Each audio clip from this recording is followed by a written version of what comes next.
most Scottish people knows what Skye is about. You know that it's kind of a remarkable place. It's not only what it is, mountains, moors, water everywhere, grandeur.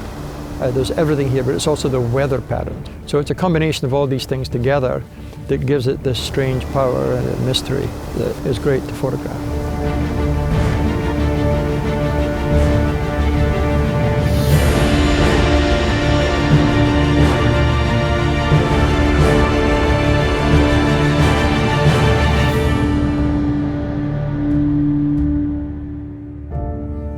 There's two very nice areas on Skye that are connected with legends and fairies and elves and goblins and Lord of the Rings and that kind of world.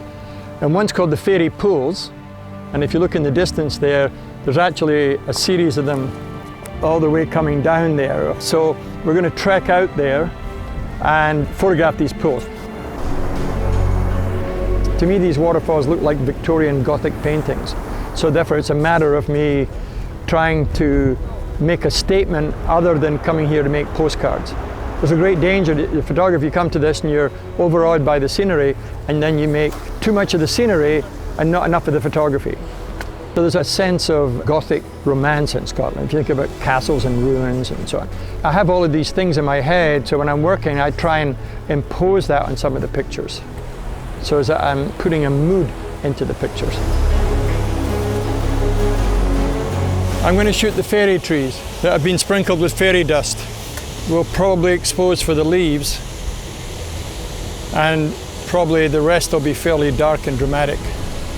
I think because of the wind, rather than say let's shoot at 1,000 so the leaves are not moving, I think it's the opposite. You want to shoot at a slower shutter speed and actually blur the leaves. There'll be a slight diagonal across the frame. Okay. With the trees in the top left-hand corner dropping down. Okay. There has to be some kind of philosophy here. So remember, you go back to fairies and goblins and elves. So if you have that in your head, then you go in with a philosophy. You don't have to follow it every bit, but try and find something a little bit mysterious.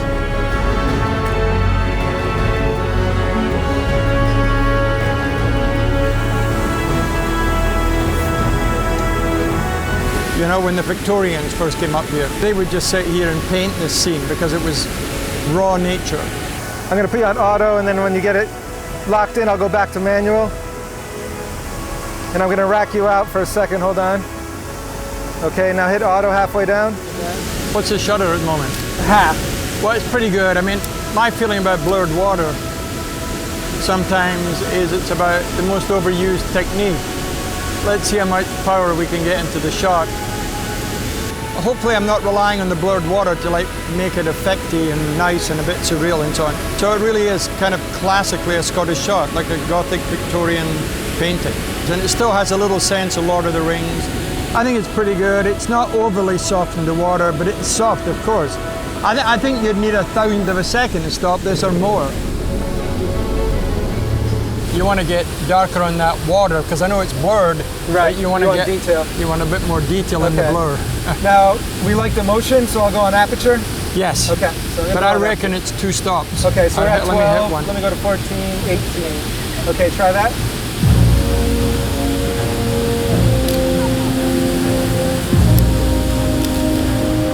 Go like this for a sec. Maybe it's faster to go. Yes. There's that, and then let me do this. Hold on. That's great.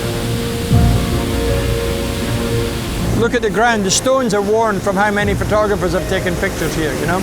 So what you got to look at that, and you got to be very careful because you're shooting something that's a postcard. So you got to make sure that you try, what can you do here? We did a few exposures with movement on the cameras, but staying within a composition, blurring that. So it had an energy, even the rocks have the energy, but therefore you have the ability now to fuse these 2 shots together with a perfectly sharp image. They lose their spontaneity, they become very digital artifacty and so on if you try and do these things later. Whereas you do it in camera, the light's coming through the lens, hitting a plate, and you have a sense of energy then.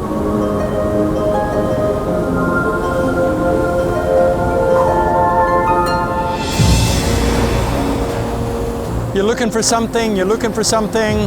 That's what photographers do. They're always looking.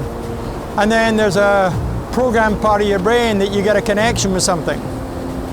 So you're never sure what you're looking for, but you're always looking. So sometimes you just connect with something. It could be anything. It could be a macro shot. It could be a tiny piece of movement in the rock here. It could be the water. It could be anything. I think the beauty of this is actually the whole stone. Yeah. You could do a book on this entire water stretch here. There's enough details here of beauty that you could photograph. You could be here for 3-4 days, but you've got to balance out your time in a project like this, so the project has a dimension to it.